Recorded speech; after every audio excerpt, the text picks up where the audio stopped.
Cette grande sculpture, ce projet, est né à la suite de plusieurs discussions et promenades sur le lieu même, au château de Lascours.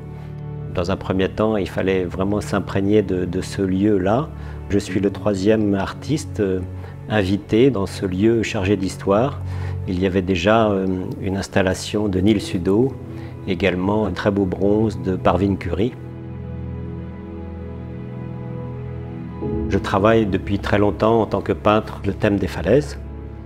Ce qui m'intéresse dans ces grandes parois minérales, c'est surtout cette espèce de matière comme ça qui se déploie, cette musicalité, je dirais. Il y a même une calligraphie, on peut lire ces falaises comme des partitions musicales. J'ai commencé par faire des petites maquettes en papier. Je travaille beaucoup sur des croquis que j'agence.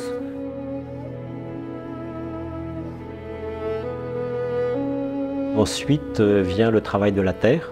Ce qui était très intéressant, c'est de trouver le bon espace entre ces deux parois, qu'elles se chevauchent bien, parce que le titre, évidemment, les âmes sœurs, ce sont comme deux personnages qui se côtoient, qui se parlent, qui se découvrent.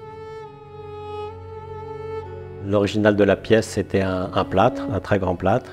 Et ensuite, ça a été confié à la fonderie Fusion de David et Pauline de Gourcuff, en Auvergne.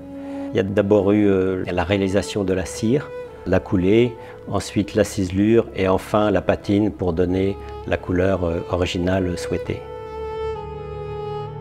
La dernière étape de cette grande pièce, c'était l'installation de ce très grand bronze qui faisait 2 mètres de haut, plus d'1 tonne en bronze plein. Donc elle a été transportée par un camion grue, installée, et je crois que là, elle a bien trouvé sa place.